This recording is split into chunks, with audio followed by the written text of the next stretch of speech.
ಕಂಡಿದ್ದು ರಸ್ತೆಯಲ್ಲಿ ಹೋಗ್ತಾ ಬರ್ತಾ ಯಾವ್ಯಾವ ಕಾಮಗಾರಿ ಕಾಣ್ತೋ ಎಲ್ಲವನ್ನು ನಂದೆ ಅಂತ ಬಂದ್ರೆ ರಾಜ್ಯ ಸರ್ಕಾರ ಕೇಂದ್ರ ಸರ್ಕಾರ ಎಲ್ಲ ಯೋಜನೆಗಳು ನಾನೇ ಮಾಡಿದೆ. ಈಗ ರಸ್ತೆನೂ ನಾನೇ ಮಾಡಿದೆ ಅಂದ್ರೆ ಯಾರೋ ಕ್ಲೇಮ್ ಮಾಡ್ಕೋತಿದ್ರು, ಇರಲಿ ಎಲ್ಲವನ್ನೂ ನಾನೇ ಮಾಡಿದೆ ಅಂತ ಹೇಳ್ಕೊಂಬಂದ್ರೆ ಅದೇ ನಿಮಗೆ ಮುಳುವಾಯ್ತು. ಕಡೆಗೆ ಅಂದ್ರೆ ಬಿಜೆಪಿ ಸರ್ಕಾರದ ಅವಧಿಯಲ್ಲೂ ಮಾಡಿದ್ದು ನಾನೇ ಮಾಡಿದೆ ಅಂತ ಹೇಳಿದ್ದು ನಿಮ್ಗೆ ಮುಳುವಾಯ್ತು. ಜೊತೆಗೆ ಅಪ್ಪ ಮಕ್ಕಳನ್ನ ಬೇರೆ ಯಾರೋ MLA ಮಾಡಿದ್ದ ನಾನ್ ಮಾಡಿದೆ ಅಂತ ಹೇಳ್ಕೊ.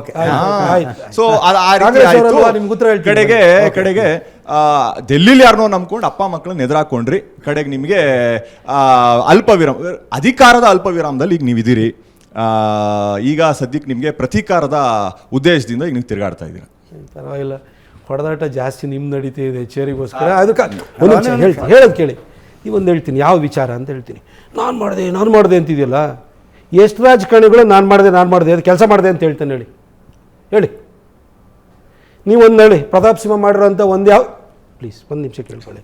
ಮೂಡ ಹಗರಣ ಆಯಿತು, ನಿಮ್ಮ ಮುಖ್ಯಮಂತ್ರಿ ಸಮೇತವಾಗಿ site ತೊಗೊಂಡಿದ್ದಾರೆ. Except Pratap Simha, every other politician has taken a side from Mooda. Irrespective of the party. Irrespective of all parties. ಯಾವುದು ಎಲ್ಲ ಪಾರ್ಟಿ. ನಾ ಪ್ರತಾಪ್ ಸಿಂಹ ಒಬ್ಬ ತಗೊಂಡಿಲ್ಲ, ಆಯಿತಾ. 50-50 ನಾನು ಹೋಗಿಲ್ಲ, ನಾ ಮೂಡಕ್ಕೆ ಹೋಗಿಲ್ಲ.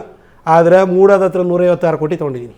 ಯಾಕೆಂದರೆ ಇದರಿಂದ ಕಬಿನಿಂದ ಸೆಕೆಂಡ್ ಸ್ಟೇಜ್ ನೀರು ತೊಗೊಂಬರ್ಲಿಕ್ಕೆ, ಬಿದಿರುಗುಡಿಂದ ನೀರು ತೊಗೊಂಬರೋದಕ್ಕೋಸ್ಕರವಾಗಿ, ಮೈಸೂರಿಗೆ ನೀರು ತೊಗೊಂಬರೋದಕ್ಕೋಸ್ಕರ ಕೊಡಿಸಿದ್ದೀನಿ.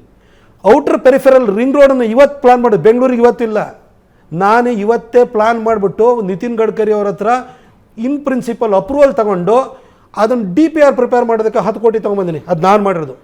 ಮೈಸೂರಿಗೆ ನಮಗೆ ಕ್ರಿಕೆಟ್ ಸ್ಟೇಡಿಯಂ ಬೇಕು. ನಮ್ಮವ್ರು ಯಾಕೆ ಚಿನ್ನಸ್ವಾಮಿ ಸ್ಟೇಡಿಯಮಿಗೆ ಬರಬೇಕು? ಒಂದು ಕಾಲದಲ್ಲಿ ಇಡೀ ರಾಜ್ಯಕ್ಕೆ ಮೈಸೂರು ರಾಜ್ಯ ಅಂತಿತ್ತು. ನಾವ್ಯಾಕೆ ಹೋಗ್ಬೇಕು ಅಲ್ಲಿಗೆ? ಮೈಸೂರಿಗೆ ಕ್ರಿಕೆಟ್ ಸ್ಟೇಡಿಯಂ ತರಬೇಕು ಅಂತೇಳಿ ನಾನು ಉಯಿಲಾಳ್ ಹತ್ರ 26 ಎಕರೆ ಜಾಗ ಹುಡುಕಿದೆ. ಅಲ್ಲಿ ಹೋಗ್ಬಿಟ್ಟು ಆ ಜಾಗನ ಇವತ್ತು ಅದನ್ನು ಚೇಂಜ್ ಮಾಡಿಸ್ಬಿಟ್ಟು, ಅದು ಯಾವುದೋ ಒಂದು ಸಂಸ್ಥೆ ಕೊಟ್ಟಿದ್ರು, ಅದನ್ನು ವಾಪಸ್ ತೆಗೆಸಿ ಮಾಡಿಸ್ದೆ. ಅದನ್ನು ನಾನೇ ಮಾಡಿರೋದು. ಮೈಸೂರು ಏರ್ಪೋರ್ಟಿಗೆ ಒಂದು ಫ್ಲೈಟ್ ಬರ್ತಿರ್ಲಿಲ್ಲ, ದನ ಮೇಯಿಸ್ತಿದ್ರು, ಫ್ಲೈಟ್ ಬರೋಂಗೆ ಮಾಡಿದೆ. 9 ಫ್ಲೈಟ್ ತಂದಿದ್ದೆ. ಕೋವಿಡ್ ಆದ ನಂತರ ಅದು ಪ್ರಾಬ್ಲಮ್ ಆಯಿತು. ಅದನ್ನು ಎಕ್ಸ್ಪ್ಯಾನ್ಷನಿಗೋಸ್ಕರ 319 ಕೋಟಿ ಬಸವರಾಜ ಬೊಮ್ಮಾಯಿಯವ್ರ ಹತ್ರ ಬೈಸ್ಕೊಂಡಿದ್ದು ನಿಮ್ಗೆ ಗೊತ್ತಿರ್ಬೋದು, ಟಿ ವಿಯಲ್ಲಿ ನೋಡಿರ್ತೀರಿ ನೀವು. ಹಿಂದೆ ಮುಂದೆ ಬಿದ್ದುಬಿಟ್ಟು ಹೋದೆ, ನಾನು ಮಾಡಿಸ್ದೆ. ಆಮೇಲೆ ಹುಣಸೂರಾಗಲಿ, ಪಿರಿಯಾಪಟ್ಟಣ ಆಗಲಿ, ಚಾಮುಂಡೇಶ್ವರಿ ನಮ್ಮ MLAಗಳಿಲ್ಲ. ನಾನು ಅದಕ್ಕೆ ಜಲಜೀವನ್ ಮಿಷನ್ ಅದು ಕನ್ವರ್ಜೆನ್ಸ್ ಮಾಡಿಬಿಟ್ಟು ಅದನ್ನು ನೀರು ತೊಗೊಂಬರ್ಬೇಕು ಅಂತ ಹೋದೆ. ಅದಕ್ಕೋಸ್ಕರ ಇದಕ್ಕೆ ಹಳೆ ಉಂಡವಾಡಿ ಯೋಜನೆಗೆ 250 ಕೋಟಿ ಎಕ್ಸ್ಟ್ರಾ ಕೊಡಿಸ್ದೆ. ಪಿರಿಯಾಪಟ್ಟಣಕ್ಕೆ 213 ಕೋಟಿ ಕೊಡಿಸ್ದೆ, 239 ಕೋಟಿ. ಹುಣಸೂರಿಗೆ 213 ಕೋಟಿ ಕೊಡಿಸ್ದೆ. ಇದು ನಾನು ಮಾಡಿದ್ದೆ. ಸೆಂಟ್ರಲ್ ಗೌರ್ಮೆಂಟಿಂದ ನಾನು ತಗೊಂಡಿದ್ದು ಎಲ್ಲ ನೀವೇ ಮಾಡಿದ್ದು. ಆದರೆ ಯಾಕೆ ಟಿಕೆಟ್ ಕೊಡಲಿಲ್ಲ ಅನ್ನೋ ಪ್ರಶ್ನೆ. ಟಿಕೆಟ್ ಮಿಸ್ ಮಾಡ್ಕೊಂಡಿದ್ದ ಪ್ರಶ್ನೆ ಇದನ್ನು ನಾನು ಮಾಡಿಸ್ದೆ.